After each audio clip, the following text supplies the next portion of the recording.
Volvemos con Buenos Días, País.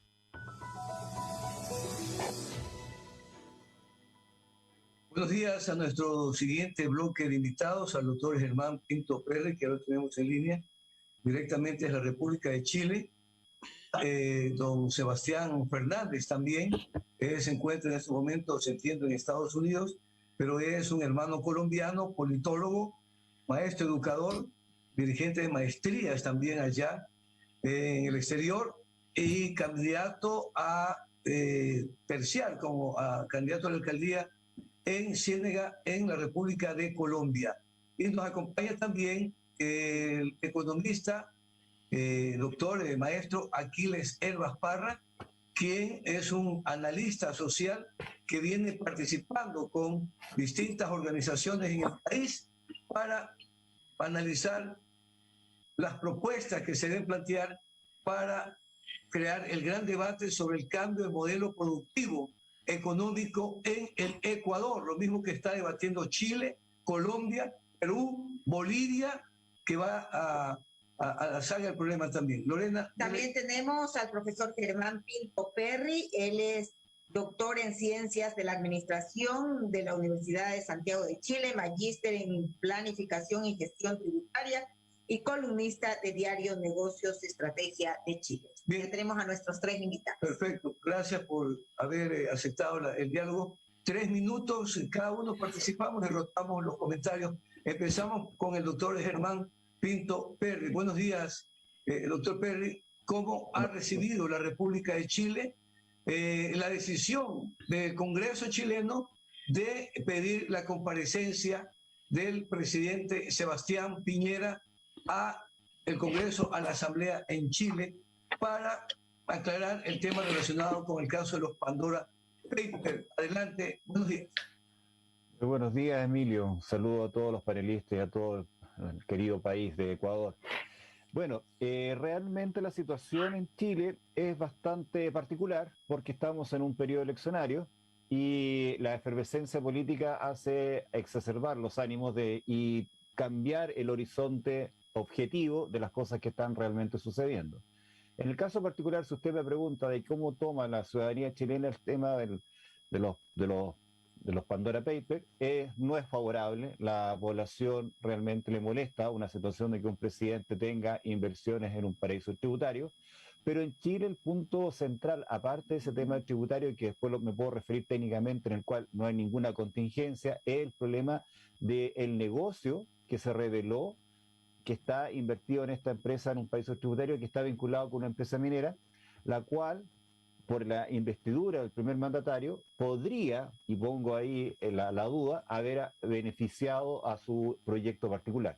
Ese es el tema más medular de esta situación. Y por eso los parlamentarios, la Cámara de Diputados, procedió a incentivar una acusación constitucional contra el presidente para ver si acaso había mérito para censurarlo políticamente. Bien, vamos ahora con don Sebastián Fernández, Lorena. Sebastián Fernández, buenos días. ¿Cómo ha tomado el pueblo colombiano? Tengo entendido que usted pertenece al país de Colombia, respecto a las revelaciones de los Pandora Papers, donde se involucra también a exmandatarios de Colombia. De antemano les agradezco la invitación. Mi nombre es Mauricio Fernández, solo que por cuestiones tecnológicas aquí aparece Sebastián. Un saludo a la audiencia del Ecuador en mi primera intervención ante ese bello país. Al igual que mi colega que me antecedió en la palabra, se recibió en un ambiente electoral.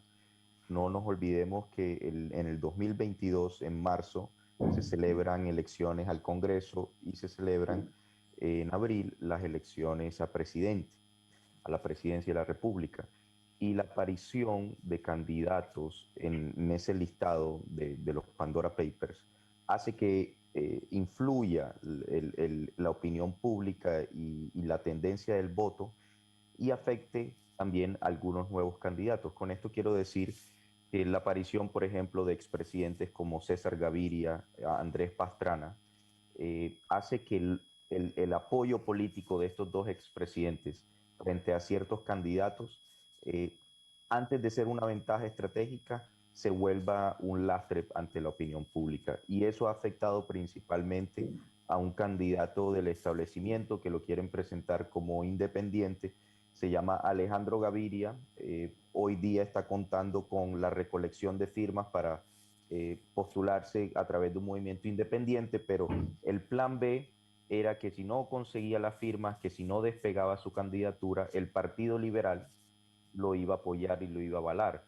Este partido hoy día es liderado por el expresidente César Gaviria. Es nada más y nada menos que el presidente actual del Partido Liberal. Así que cualquier apoyo político y cualquier direccionamiento que estos dos expresidentes le den a ciertos candidatos o a la opinión pública va a sufrir un lastre muy grande debido a que la indignación es total, a pesar de que muchos medios en Colombia no hayan difundido esta noticia como debería ser.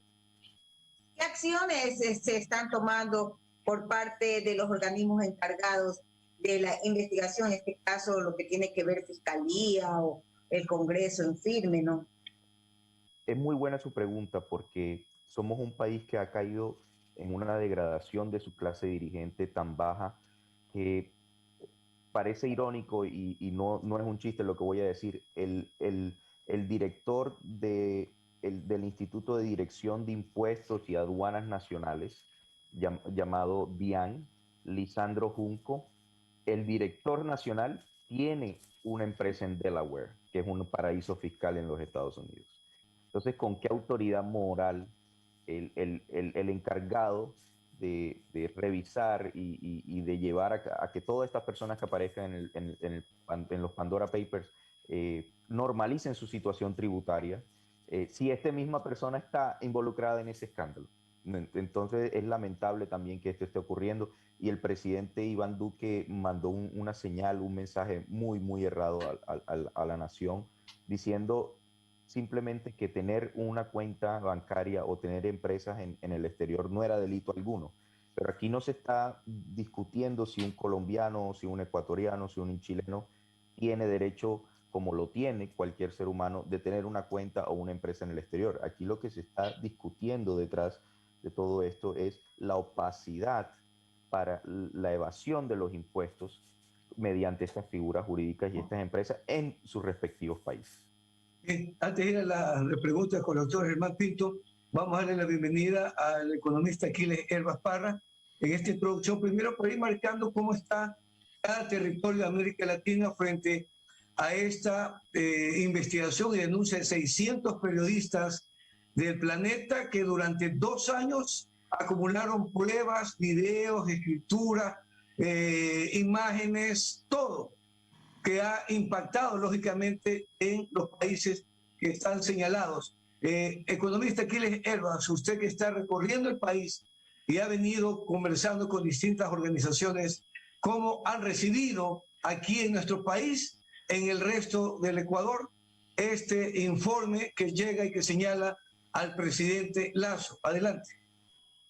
Mucho gusto, Emilio. Primero, un saludo especial a todos quienes conforman Ecuantena, a Germán en Chile y a Sebastián en Colombia.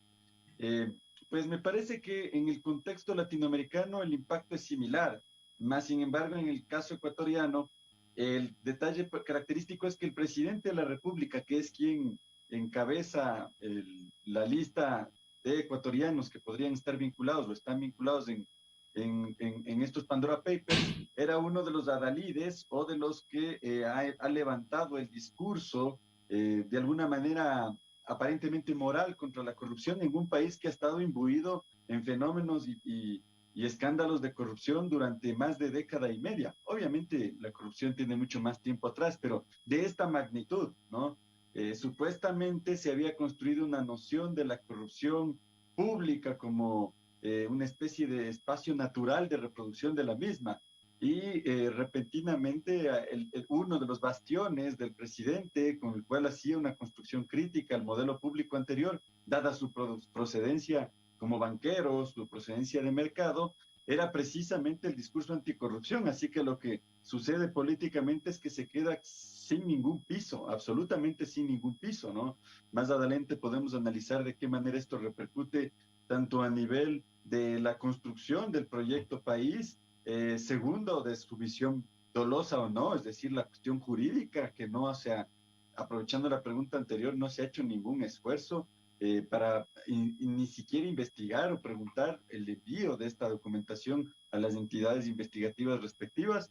Y en tercer lugar, bueno, la repercusión social que puede tener este fenómeno en un momento como el actual, ¿no? En el que un país que se estaba cayendo a pedazos, pues de repente en teoría empezaba a recuperarse y otra vez tiene un desplome sobre la presión. Entonces me parece a mí que es un contexto bastante complejo, cerrando este año y además abriendo un periodo de profunda inestabilidad política en el Ecuador, ¿no? Tenemos incluso la amenaza de una eliminación de la Asamblea o una muerte cruzada con el Ejecutivo. Entonces, por lo tanto, el Pandora Papers puede estar acelerando esa conflictividad política en territorio nacional. Esto en la primera intervención y reitero un gusto saludarles.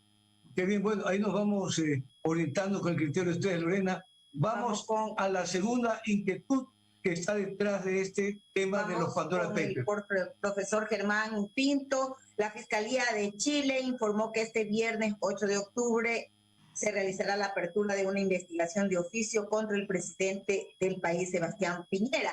Al parecer, Chile avanza mucho más que Ecuador y Colombia en este tema. ¿Qué implica esto de que la Fiscalía abre una investigación y también se ha decidido abrir en oficio una investigación penal contra el presidente de la República, profesor Germán Pinto? Profesor, y nos gustaría que a esto se añada, ya en esta parte de ustedes tres, en sus 3 minutos, se añada también algún criterio respecto al tema de fondo, que es el tema tributario, porque acá en el Ecuador se había propuesto precisamente en la ley de emprendimiento reformas tributarias y salta la liebre en este tema con el debate sobre los tributos en el Ecuador. Adelante, doctor Pinto.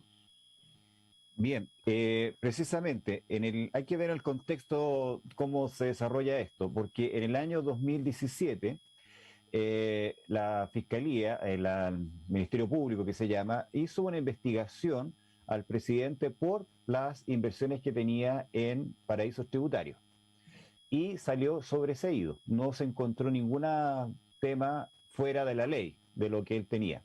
Hay que entender que el presidente empresario tiene mucho dinero y todos los empresarios tienen inversiones en paraísos tributarios, tienen inversiones en otros lugares. Eso es la estructura que él tenía como antes de ingresar a ser el primer mandatario. Asume la primera magistratura y él hace un contrato de fideicomiso ciego, se lo entrega a un tercero para que administre sus bienes. En ese tiempo, en el primer gobierno del presidente, no era obligatorio hacer este fideicomiso, él lo hizo en forma voluntaria. En virtud de toda esa inversión se hizo esa nueva investidura, se hizo la investigación y salió sobreseído. No se encontró nada que hubiera que alterara la ley. Sin embargo, con esta publicación salió un contrato que estaba escrito en Inglaterra, o sea, estaba firmado en Inglaterra y que estaba dentro del ámbito jurídico de Inglaterra, hasta las Islas Vírgenes. Este contrato de la tercera parte, la venta de una empresa minera que tenía un tema complicado a nivel medioambiental. Y ahí surge este negocio. Y este negocio, un contrato que según la Fiscalía no estaba a la vista cuando se hizo el primer juicio, por lo tanto hay antecedentes con los cuales se había fallado y que incorpora nuevamente la revisión. Y por eso que se dice que es una apertura del juicio de oficio, o sea, de voluntad o acción propia de la autoridad ante nuevos antecedentes que se están presentando. Ese es el contexto, o sea, ya fue la defensa, el presidente plantea de que esto ya fue juzgado, cosa juzgada, por lo tanto, cosa que ya ha sido sancionada no se puede volver a sancionar, a evaluar, porque ya estaría solucionado el tema. Y ahí están los juristas, los penalistas, hay varios penalistas que plantean de que esta nueva incorporación no altera el proceso anterior, por lo tanto, este es un caso que ya sería cosa juzgada, no tendría mayor relevancia, porque apareció un nuevo documento de un negocio que se había realizado y que al parecer cuando se hizo el juicio no se había considerado.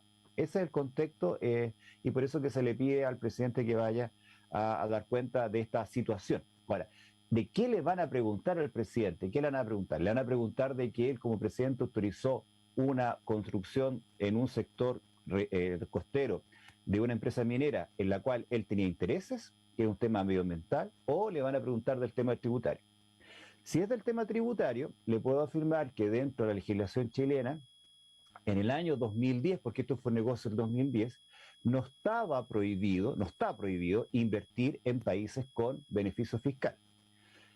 Ahora, los fondos del presidente vienen de muchos años de empresario, por lo tanto es dinero que tiene una historia y que se supone que en esta inversión que se hace para constituir esta empresa en el extranjero son fondos que están justificados, o sea, no vienen de malversación de fondos públicos, porque aunque era senador, toda esa riqueza la ha formado como empresario, y es una historia que viene de los 80 hacia adelante. O sea, no se podría argumentar de que la fortuna del presidente es mala vida. Eso siempre ha sido empresario. Podrán cuestionarse los negocios fueron lícitos o no, pero eso ya sería otra cosa. Por lo tanto, en el año 2010, el presidente tenía una inversión en un país tributario, no hay delito por eso.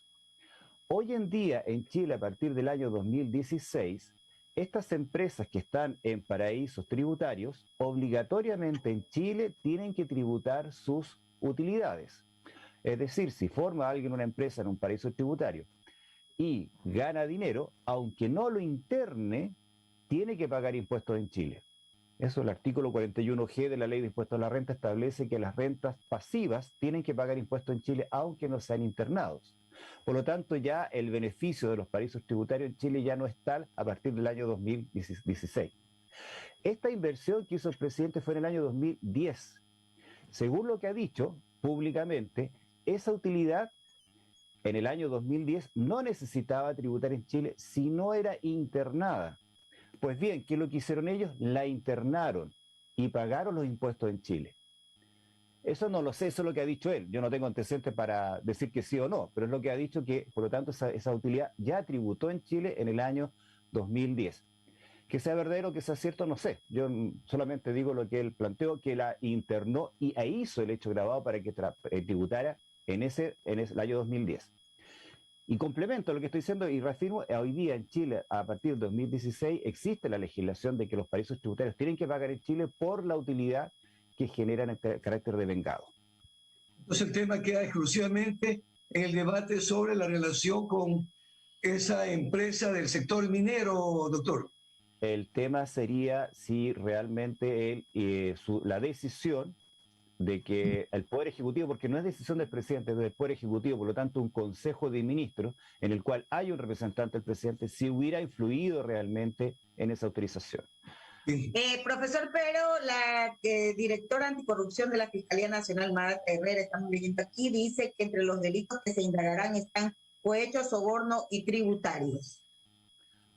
Pueden analizar si ahora que haya o no haya, eso es otra cosa. O sea, yo puedo imputar a alguien y puede salir inocente, pero... Correcto. Es la acusación. Bien, Es la acusación. vamos a pasar con la República de Colombia. El señor Fernández, Colombia para nosotros los ecuatorianos es un referente muy cercano con el que estamos vinculados desde la etapa de la Gran Colombia. Y ahora en el gobierno de Duque se tomaron medidas económicas, reformas tributarias, etcétera, y que de una u otra manera se van convirtiendo en sugerencias invisibles. El gobierno ecuatoriano ha tomado algunas referencias de ciertas propuestas que el actual gobierno en Colombia con Duque ha implementado, pero que ahí en Colombia originaron el reviente social del pueblo colombiano y especialmente del sector rural, que aclama por un cambio en el modelo, un nuevo pacto, como dice Petros en los debates allá, un pacto entre el Estado y los campesinos. Este tema de los Pandora Papers, ¿de qué manera en Colombia han reactualizado este gran debate que se está dando en las calles, en las protestas? Señor Fernández, adelante. Bueno, hace usted una muy buena relación, pero quiero aclarar que la llegada de los Pandora Papers, de alguna u otra manera, yo creo que también esto se puede aplicar en el resto de América Latina, no es algo que nos tome por sorpresa, porque acordémonos que ya habíamos tenido otro escándalo que se llamaron los Panama Papers, los Panama Papers, también una lista de empresas, de personalidades en el mundo que estaban en el paraíso fiscal que es la República Hermana de Panamá. Con los Pandora Papers, insisto, llega en un momento de mucha agitación social, como usted lo menciona. La crisis económica producto del COVID-19, pero que ya la traíamos antes de la pandemia, ya veníamos en una desaceleración económica, alta tasa una tasa de desempleo de 2 dígitos. Tenemos una generación, acordémonos que de 50 millones de habitantes, alrededor de 17 millones son jóvenes. Entonces Colombia es un país joven y esa generación de jóvenes hoy día que está cada vez conectada a través de redes sociales, a través de las comunicaciones, que se informa de otra manera, que tiene otras aspiraciones, esa generación se encuentra con una cruda realidad que es el desempleo, se encuentra con una cruda realidad que es la falta de movilidad social en nuestro país. Y eso ha hecho que sea un caldo de cultivo, que todas estas reformas tributarias no hay una seriedad, porque los gobiernos colombianos hacen reformas tributarias cada 4, cada 6 años. El gobierno de Duque ha hecho 2 reformas tributarias en menos de 3 años, y eso lo que hace es que tapan huecos, van tapando huecos fiscales. Pues. Ahora, lo que implosionó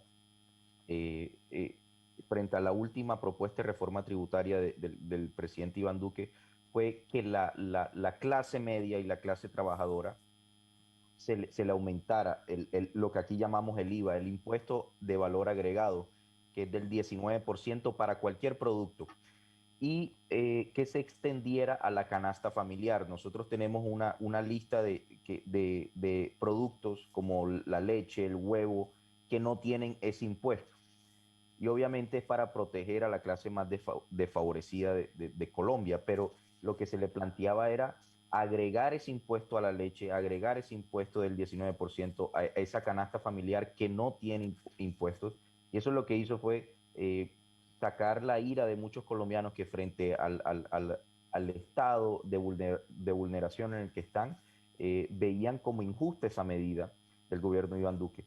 Tanto así que en una entrevista, la gota que rebasó el vaso fue que el ministro de Hacienda de ese entonces, Alberto Carrasquilla, dijo que media docena de huevos costaba $1, cuando no es así. Entonces la gente se dijo, no, este señor es el que lidera las finanzas, el que organiza las finanzas del país y no sabe cuánto cuesta media docena de huevos. Y eso hizo, y ya llego y le respondo a su pregunta, que no solamente la parte rural del país se manifestara, sino también sectores de la población urbana, de una población empobrecida y de jóvenes que taparon calles, que taparon vías, debido a que no se sienten representados en este proyecto nacional. Vamos ahora sí a ir con el economista Aquiles Herbas Parra.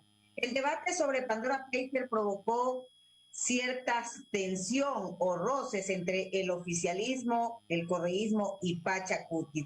También tenemos, por un lado, que el presidente Lazo pide a la Contraloría que investigue. También tenemos al ex candidato presidencial Yacu Pérez que pidió a la Fiscalía investigación. Por todos lados están habiendo investigación. ¿Cuál cree usted que será el desenlace de los Pandora Papers frente a la situación económica y crítica que se vive en estos momentos y de inseguridad en el país? Frente a tantos problemas. Y añada a eso, Aquiles, que en el tapete de la Asamblea se va a exigir el indulto o amnistía para más de 260 creo, que están en manos de la Fiscalía de la Justicia Ecuatoriana por las protestas de octubre de 2019. ¿Cuál será el desenlace de toda esta situación que se está dando en el país? Pues es complicado predecir completamente un desenlace, y más aún en lo inmediato, porque es un proceso que está bastante acelerado y que seguramente a más tardar entre finales de este año o inicios del otro tendrá su expresión más fuerte, ¿no? Puede ser la muerte cruzada, la consulta popular, Yo no creo que dentro de la clase política se dirime este aspecto, porque lamentablemente la clase política está tan desgastada que, como dicen nuestros abuelos, casi todos tienen rabo de paja. Entonces, como tienen rabo de paja, hablar con mucha fuerza sobre el tema nadie puede, porque alguien sale, habla y le sacan algo. Entonces, la clase política no está haciendo una correlación de fuerzas dentro de lo que entendemos como democracia, sino está haciendo una correlación de prudencias respecto de sus pasados. Me parece que el escenario más bien va a volver a ser de tipo popular, ¿no? Y esto coincide con el caso de los más de 200 pedidos de amnistía que se han hecho a la Asamblea sobre el último levantamiento de octubre.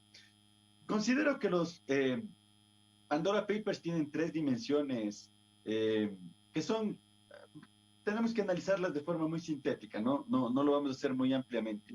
Una primera dimensión que tiene que ver con una dimensión de economía política del país, ¿no? Es decir, en un país que requiere aproximadamente 4.000 millones de dólares de este momento de provisión para sostener ciertos derechos sociales constitucionales, justamente el valor de evasión tributaria equivalente calculado es de 4.000 millones de dólares. A esto, por supuesto, hay que agregarle estos detalles de paraísos fiscales que no están cuantificados en su totalidad.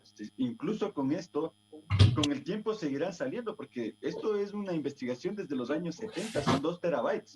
Nos dieron un adelanto de algunos nombres connotados a nivel internacional y obviamente en el caso de nuestro país, el mismísimo presidente. Pero todavía hay mucha información que está por salir. Entonces, la primera dimensión es una dimensión de economía política, ¿no? La relación matemática que existe frente a las circunstancias en las que nos encontramos, de la magnitud de recursos que evaden las élites nacionales. La segunda es una dimensión cultural. En un conjunto de élites latinoamericanas que constantemente están hablando de muletillas ideológicas como la de la inversión, las élites no invierten en el territorio nacional.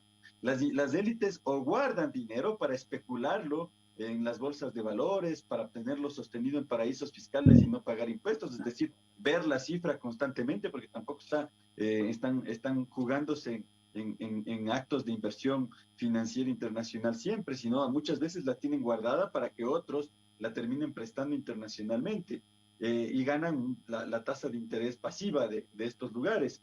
Y tercero, pues significativamente la falta de un programa de productividad nacional, es lo que decía hace un momento, ¿no? Creo yo que las élites nacionales no tienen interés en construir un modelo de productividad nacional, ¿sí? Y por lo tanto es una demostración, los Pandora Papers, como fueron los Panama Papers y otros fenómenos, de la contradicción e hipocresía de las élites nacionales, en este momento encabezadas por alguien que las representa en el Ecuador, es decir, por un representante de la banca. En ese caso, yo incluso creo que este proceso o este episodio tiene una dimensión de una especie de traición patriótica, una traición patriótica claramente denostable. Lo penal, como bien decía Germán, obedece a un procedimiento que tiene que investigarse y descubrir si hubo o no un acto doloso. Si traspasar, por ejemplo, a los hijos del presidente implica un acto de testaferrismo o no, o alcanzaron, como también dicen nuestros abuelitos, echa la ley, echa la trampa, encontrar la trampa dentro de los vacíos y lagunas jurídicas del sistema normativo nacional. Ahora bien, de todas maneras, si eso fuese así, si no hay un acto doloso porque entraron en estas lagunas jurídicas, no significa que no haya un acto antiético, apátrida, de obviamente y manifiesta expresión de lo que debería ser todo lo contrario un presidente de la República. Por poner el caso del presidente, por supuesto, las élites es un discurso mucho más allá, ¿no? Las élites no hacen esto por primera vez, las élites se construyeron así desde el nacimiento de la República. Y ahí está una clave fundamental, porque justo es un momento en el que tenemos, con esto cierro para no alargarme mucho, un nuevo oleaje migratorio, es decir, un desplome del empleo, un crecimiento del desempleo a tasas no antes vistas. Se está pensando que va a cerrar un 20% hasta el fin de año, es decir, 1 de cada 5 ecuatorianos no va a tener trabajo ni formal ni informal, es decir, que no va a tener otra opción que seguir alimentando este oleaje migratorio que ya ahora lo estamos percibiendo. Son 100.000 personas que se han ido. Es la pospandemia agudizada por esta corrupción público-privada de las élites nacionales en el Ecuador y en Latinoamérica. Bien, gracias, economista Hervas. Doctor Germán Pinto, en estos días he venido escuchando los debates que en Chile se dan respecto también a otro fenómeno que ha reaparecido con crudeza y más fuerza, que es la violencia, que es el narcotráfico. Y de esos temas tenemos mucha experiencia que comentar en América Latina, en América Central, porque este tema acá en el Ecuador se ha convertido en un tema de debate central. Motines, descuartizamientos, violencia, inseguridad dentro de las cárceles, donde los carteles se disputan los territorios externos, y Guayaquil, de donde generamos la señal, que es un puerto principal del Ecuador, se ha convertido en una vía de tránsito por ser puerto, igual que otros sectores estratégicos del país, como Manabí, Esmeraldas, etcétera, las fronteras norte y sur del Ecuador, en una ruta de tránsito del narcotráfico que no solamente va exportando, sino que ya se ha tomado los territorios de la economía nacional, y hay un narcoestado que está disputando espacios al Estado ecuatoriano acá en estos momentos. Esta experiencia se añade. ¿Por qué comento esto? Porque la FAO acaba de alertar el grave problema del desabastecimiento de alimentos y también el encarecimiento y desaparición de cultivos tradicionales para alimentar el planeta. América Latina, Chile, Ecuador, Bolivia, Perú, etcétera, son países porque tenemos precisamente esa gran estructura natural para alimentar al resto del planeta. Pero ahí viene la pregunta del millón. ¿Cómo Chile plantea, cómo Colombia plantea, cómo Ecuador planteará el poder establecer un plan distinto que permita ir enfrentando estos temas y solucionando el problema más grave, que es la alimentación, el desempleo y también la inseguridad, porque estamos en estos momentos disputando espacios desde la economía también con el narcolavado acá en el Ecuador. ¿Cómo vive esa experiencia Chile, doctor Pinto? Bueno, lo que usted me plantea, Emilio, es un tema muy complicado porque en Chile no teníamos esta realidad tan patente. Hoy día sí hay lugares, hay sectores populares de Santiago que están totalmente tomados por el narcotráfico. En el sector sur de Santiago, la semana pasada murieron 2 niños porque iban entrando a su casa y una bala loca que llegó les pegó en la cabeza y muere gente inocente. Ahora, esa bala loca fue por disputas entre bandas por territorios donde venden de la droga. Situación que en el siglo pasado, o sea, hace 20 años atrás, no era tan patente como lo que nosotros tenemos hoy en día. Es un fenómeno, en el caso del narcotráfico, es un fenómeno que estamos viviendo y que lamentablemente no vemos en la autoridad una eficiencia. No quiero decir que no hagan nada, pero no vemos una eficiencia. Porque para solucionar la violencia en las poblaciones, lamentablemente no hay que entrar con una pistola, hay que entrar con un bazooka, porque el nivel de armas que están teniendo el narcotráfico es muy elevado. Y para repeler el disparo de una pistola automática, hay que tener una pistola automática, ese es el problema. Entonces hay que pagar fuego con fuego, y en el fuego con fuego sale mucha gente quemada. Por lo tanto, la política de enfrentar con decisión implica que mucha gente va a morir, y eso es lamentablemente lo que se proyecta de acuerdo a la experiencia que han habido en otros países. Y ese es el tema que los candidatos, ninguno se atreve a decir que sí, yo voy a poner tanquetas a las poblaciones para eliminar el narcotráfico, porque no es popular. Entonces usted me pregunta qué se visualiza con los nuevos presidentes. Solamente promesas nomás, que vamos a solucionar el narcotráfico, vamos a solucionar esto. Pero concretamente, ¿cómo vas a evitar que la gente no se agarre a balazos en la esquina? No lo dicen, porque es poco popular, como les digo. Y en el sur tenemos el grave problema de que hay un sector donde se mezclan las legítimas reivindicaciones territoriales de los pueblos originarios, que perfectamente se pueden plantear dentro del Estado de Derecho de nuestro país, es decir, que habiendo derechos violados de los pueblos originarios, es posible que se establezcan mecanismos jurídicos para restablecerlos, no de una forma muy rápida, pero sí de una forma paulatina. Desde la vuelta de la democracia se han hecho esfuerzos para restituir tierra a los pueblos originarios en el sur de Chile, pero hay grupos que, utilizando esas legítimas demandas, realizan actos de violencia, que no sabemos si realmente están inspirados por las reivindicaciones sociales o porque también ya están contaminados con el narcotráfico. Ahí no lo sabemos. y en el sur se está viendo una violencia muy grande y que la fuerza pública se ve sobrepasada. Y también la única forma de responder a esa violencia es con mayor fuerza, que tampoco ni la señora Bachelet, que ella invirtió, compró y mandó muchas tanquetas para el sur para solucionar el problema de la violencia, y que después el presidente Piñera las tuvo que utilizar y lo apuntaban a él como una persona violenta, circunstancia que toda la infraestructura la hizo la señora Bachelet, porque esto no es un tema de un gobierno de izquierda o derecha, es un problema de seguridad nacional. Y lamentablemente la seguridad nacional se soluciona con más energía bélica, por así decirlo.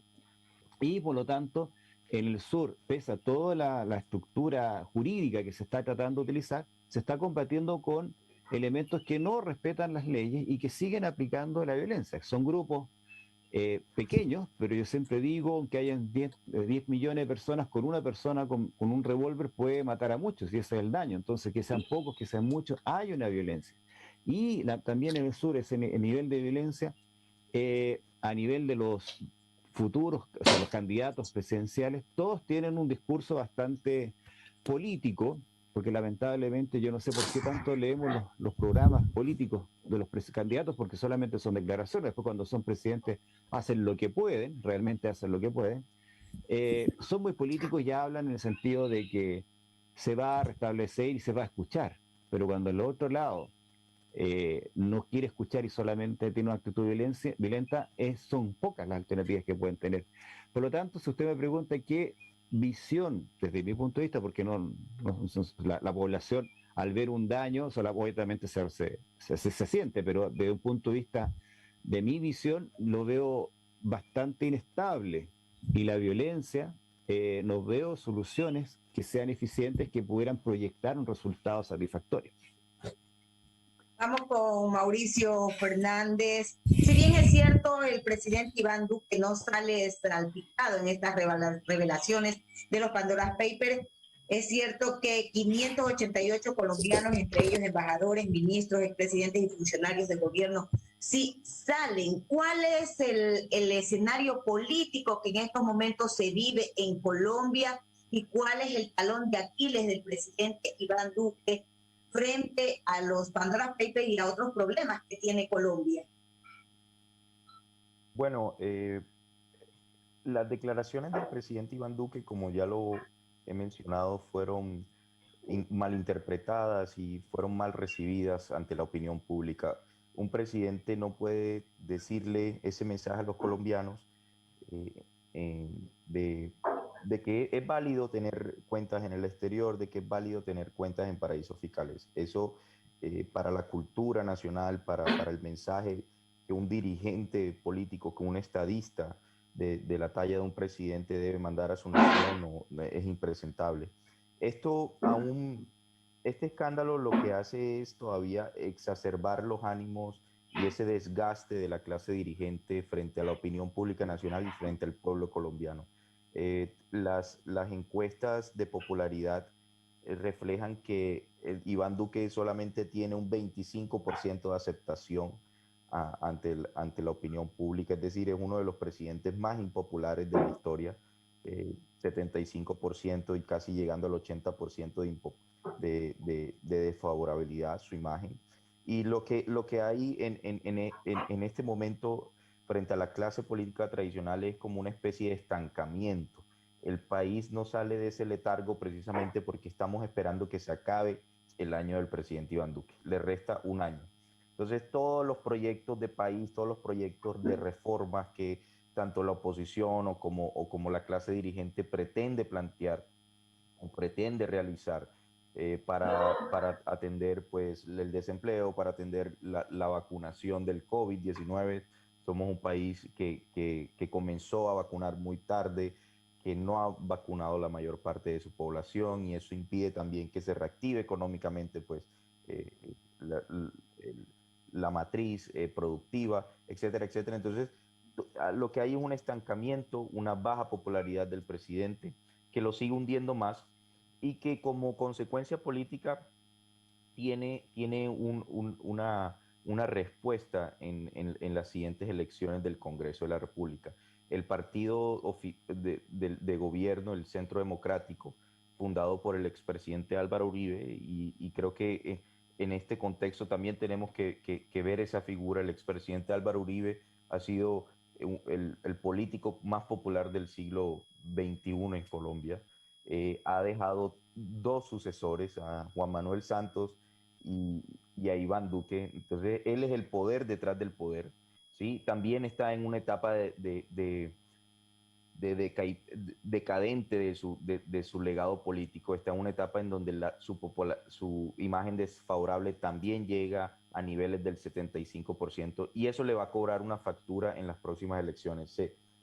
Los analistas políticos, político-electorales, calculan que su partido de gobierno, que hoy día tiene 20 congresistas, 20 senadores en el Congreso, va a perder alrededor de la mitad de esos senadores, debido a los escándalos que tiene, por ejemplo, de manipulación de testigos. Eso le ha golpeado mucho ante la opinión pública.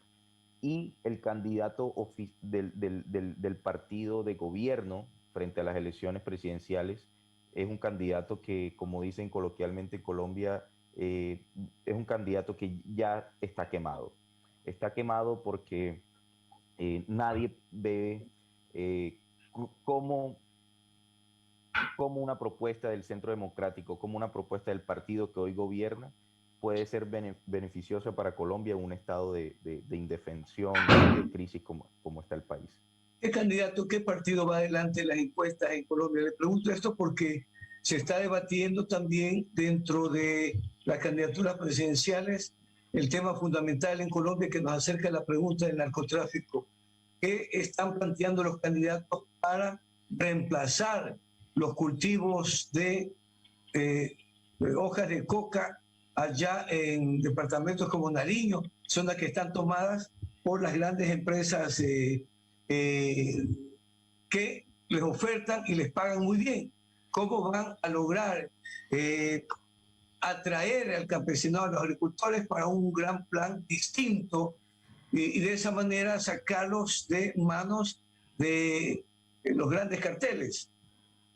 Bueno, ese es un tema muy, muy amplio, debido a que no pretendo alargarme sobre el asunto, pero En 2 minutitos. En Colombia nunca ha habido una reforma agraria, y ese es el origen del conflicto armado en Colombia. Se hizo un intento en el año de 1936, un presidente liberal progresista. Se hizo otro intento en 1964, y esa élite terrateniente, esa élite que tiene control político en el Congreso y que también tiene control político para poner presidentes, ha rechazado todo intento de democratización de la tierra, de reforma agraria rural, y es lo que mantiene a Colombia en el escenario mundial y en la división internacional del trabajo como un país que meramente exporta commodities, carbón, petróleo. ¿Sí? Nosotros somos un país que desde los 90 ha perdido su industria. Nos hemos venido desindustrializando y tenemos todo el potencial para ser un país agroexportador, pero importamos alrededor de 15 millones de toneladas de alimento. Importamos arroz, importamos hasta café. Es irónico, ¿no? Importamos todo el maíz de los Estados Unidos. Entonces, Colombia se ha vuelto dependiente al petróleo y a las exportaciones de la cocaína. Ahora, esto ha mutado, el conflicto armado ha mutado, y el narcotráfico, por supuesto, y ya no vemos esos grandes capos, esos grandes narcotraficantes que otrora teníamos, sino que el papel de México y de los carteles mexicanos está jugando un rol preponderante. Hoy día, en zonas del Pacífico, que es un océano que compartimos con la República Hermana del Ecuador, tenemos carteles mexicanos haciendo presencia armada, ¿sí? Con disidencias de todo tipo, con hombres armados que no son direccionados ni dirigidos por colombianos, están en búsqueda y están entrelazados con carteles mexicanos. Entonces hay una internacionalización del conflicto armado, y del narcotráfico muy fuerte, porque estos carteles mexicanos han acumulado tanto poder y tanta riqueza que hoy día están presentes son una fuerza y están afectando países como el nuestro. Me quiero agradecer. Para cerrar, discúlpeme, no pretendo hacer proselitismo político, pero de la baraja de candidatos, el único que propone una reforma agraria, y usted lo mencionó, es Gustavo Petro. Entonces, con eso se pretende pues darle tierra al campesino para trabajarla y sustituir cultivos de coca. Muchos candidatos también están proponiendo que la sustitución de los cultivos de coca se dé con marihuana para comenzar a exportar marihuana. Hay una industria muy fuerte ya aquí en los Estados Unidos, en Nueva York es legal, en Israel, en Europa, y son miles de millones de dólares, y yo creo que eso en Latinoamérica tenemos que asumirlo sin esa visión moralista y conservadora y que tantos muertos nos cuesta, ¿no? Así es, va a ser un tema de grandes debates. Yo les quiero agradecer, doctor Germán Pinto Perry, don Mauricio Fernández. Germán Pinto, un minutito su despedida, por favor. Bueno, quiero agradecer solamente a ustedes, a Radio Ecuatena, por la gentileza de poder compartir estas ideas y dar un saludo a todos los panelistas también y al resto de otros países sudamericanos, que tengamos fe, que unidos podemos salir adelante de estas nubarrones. Esperemos que pronto disipen de la pandemia, narcotráfico y la mala intención de algunos políticos que no pagan su impuesto en sus lugares de origen. Muchas gracias. Muchísimas gracias. Seguiremos dialogando con ustedes en siguientes entregas. Su despedida, economista Aquiles Herbas. Lo mismo, Emilio, por ahí se me quedó una tercera intervención sobre el tema del modelo agrario, pero no faltará otra ocasión. Más bien vamos a tratar ese tema exclusivamente en una próxima entrega con ustedes. Con todo gusto.